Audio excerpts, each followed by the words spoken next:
stiff-legged deadlift to start, as always, on lower body number 2. Some good workouts this week. Body's feeling a bit sore all over, but a couple more and we'll get to the weekend and it's some extra rest. So all going well, really happy with how things are going now. So we hit 10 last week on this one, so it's about to see if we can't get a little bit extra progress. So as always, take the warm-up process to feel everything switch on. Feet about hip width apart, hips set nice and high, lock on.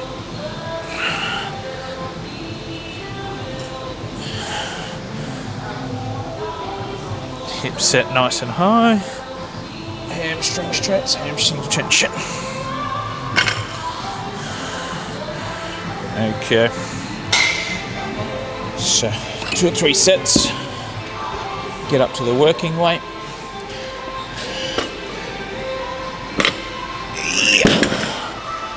And then we'll be hitting it.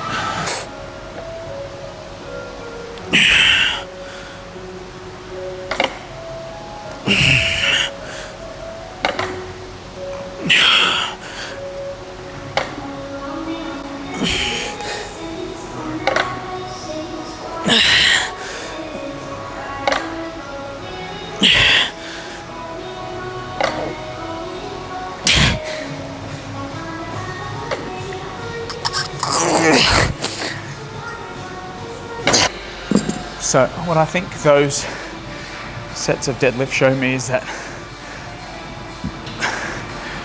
maybe your psychology, your brain can play some tricks on you,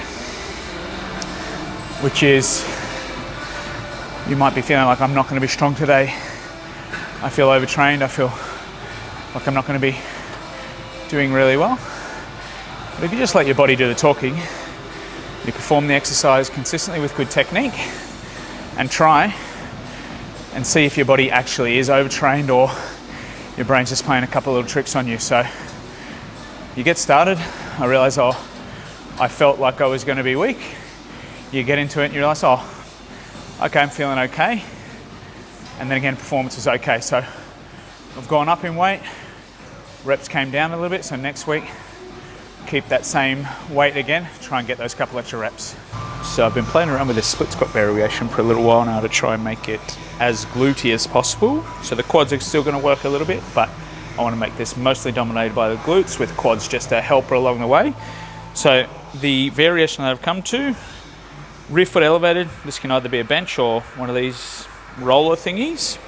When we go to set up, we want the foot essentially directly underneath the bar, which means when you get to the bottom, the knee will be somewhat directly under the bar, and essentially it'll be this lean forward movement, almost making it halfway between like a squat, lots of knee flexion, and a hinging movement like a RDL or deadlift variation. So before we unrack the weight, let's get our position. So foot on the bench, then we can go up, down into it, chest pretty much to reach the knee.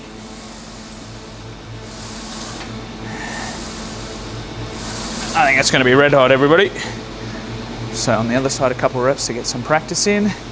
So because this Smith machine bar comes straight down, it will kind of leave the weight over the top of the knee and in front of the hip.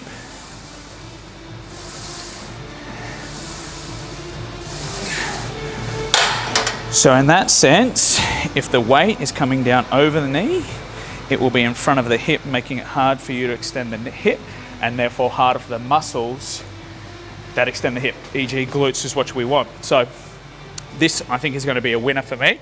I'll have to find a weight, maybe it'll be different than what I've been doing on the other variation, but that will be okay. And again, we want to get essentially your chest pretty much to your knee, and that will give us the largest stretch possible on the glute. So again, training the muscles in the lengthened position, there's some merit to it these days, blah, blah, blah. I say it pretty much for every exercise, but that's what I'm going for here. Let's take a couple sets to build up and I'll show you the first working set.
All right, I think that's the goods, that one. Nice. I think that variation is going to serve me very well. Maybe one particular downside might be the spinal loading coming off of the deadlifts, but I think it might be manageable. Maybe I'll use my belt as I get stronger at this one.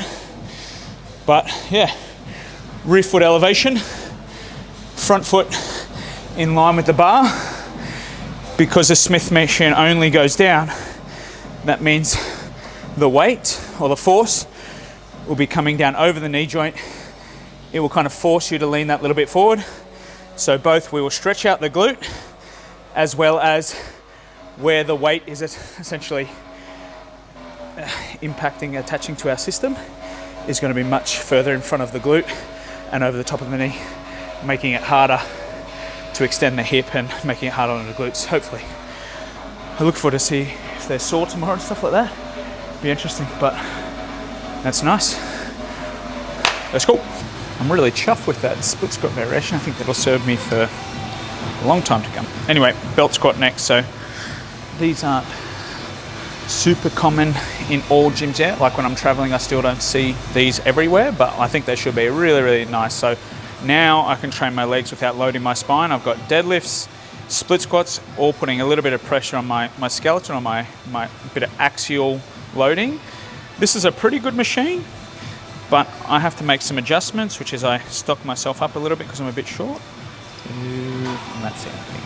But essentially, feet, there are 3 links to this one. I'm going to be on the furthest one, again for range of motion purposes. So I hook into a link, stand up, pull the handle forward. For me, now this is about quads, so I stay as upright as possible, control the down phase, stretch those quads out into that position there. I've got these handles for balance, another advantage, which means I can just really smash the legs. All right, a couple of warm-ups and we'll hit first set.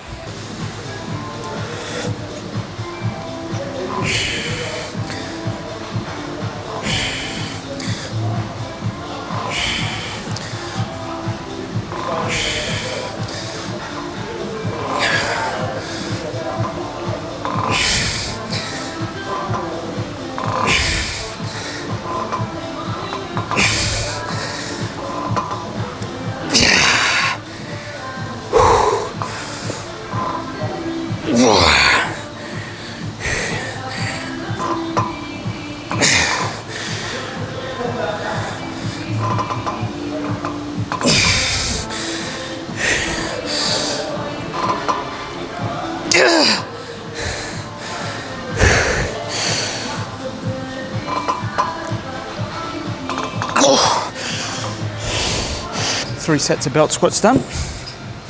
So I usually use the belt squat in a medium rep range, 10 to 15, maybe up towards 20. I think it's really suited to that because it's really rough doing moderate to high reps with challenging barbell squats because they load your spine. This unloads that, allows you to go to that moderate rep range without being completely out of breath or that axial loading. So I do 10 to 15, maybe up to 20 reps, and I use the other squat variations for lower reps, under 10 reps. Oh, that's nice. Yeah, we're here for calf raises next, so we'll set up and get that going. Okay, belt squat, calf raise next. So I don't ever slow up, no I don't take shit. I got no love for the fakeness. If you wanna play tough and wanna hate this, I'll always show up. I don't ever slow up, no I don't take shit. I got no love for the fakeness. If you wanna play tough and wanna hate this, I'll always show up and make a statement. I don't ever slow up, no I don't take shit. I got no love for the fakeness. If you wanna play tough and wanna hate this, I'll always show up and make a statement. Everything I do so instinctive and so passionate. Every word I move so descriptive like an adjective. I got a vendetta against people who patented being negative when you should be getting after it. I got facts over tracks, this and that. Spitting slow, spitting fast, I could roast, I could gas. Think I'm okay at last, but I don't know if that can erase all the past. And the pettiness, a reflection of the emptiness. Hilarious, you think you're worth my time, you're delirious. Mysterious, because you hide behind a fake exterior. Inferior, you know I'll always be a bit superior. Get off of me, this ain't no humble brag. I want you to hear words, you can say them back. I want you to feel free from the chains at last, and to believe in what you got, it was built to last, yeah. Now that I've been put through hell, I never got anyone's help, I had to do it all. Okay, a couple exercises to go. Hamstring curls being one of them. So seated hamstring curls, I'm going to do 3 sets, 10 to 15 reps. So an advantage of the seated hamstring curl versus a lying one is that we get in this pre-stretched hamstring position, as if you're doing like a sit and reach stretch. So they pre-stretch, and then again we raise this up, and then we're flexing and extending at the knee. So a little bit of direct research surrounding this versus a lying. Doesn't mean the lying version is obsolete. Just potentially means if you have an option to do this one over time, you should definitely slot this in. So straightforward, as high as your flexibility and mobility can manage. Heels come down towards the butt, focus on the hamstrings lengthening out. Heels towards the butt.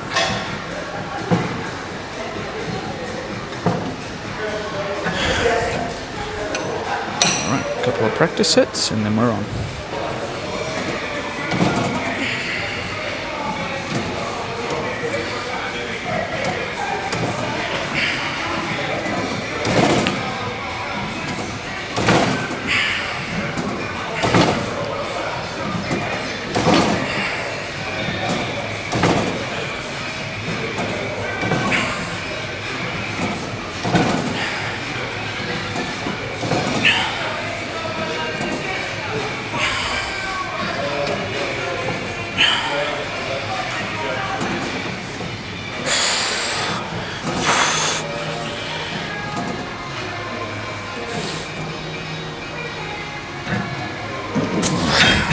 Okay, last exercise to finish is the cable abdominal crunch. I think the main thing to consider with the cable abdominal crunch is it's not just a hip flexion movement. So we're not just dragging this weight down, we're actually drawing the bottom of our sternum towards our pelvis, that kind of crunching motion. People might just bring their whole hip flex down into that kind of position there. And don't get me wrong, that will happen a little bit, but more so we want to be thinking about bottom of the sternum, almost curling in, back in towards your pelvis, because that's the job of the rectus abdominis, the main abdominal muscles that we're trying to train here. So I'm bringing this down to this, especially to initiate the movement, not just coming down like this, right? It's not like our deadlift from before that just kind of looked like that. It's curling this in to fully contract, and then when we come out of that, open up. So there will be some hip flexion, but at least focus on that movement.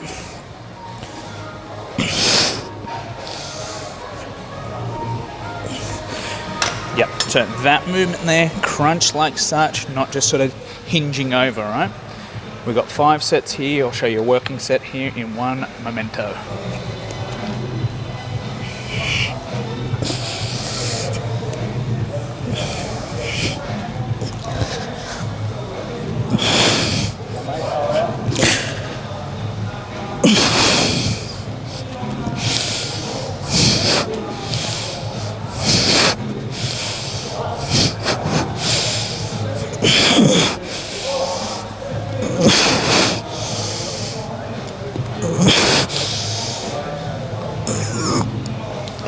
Alright guys, that's a wrap on the workout. So again, another good workout. This week's been going pretty well.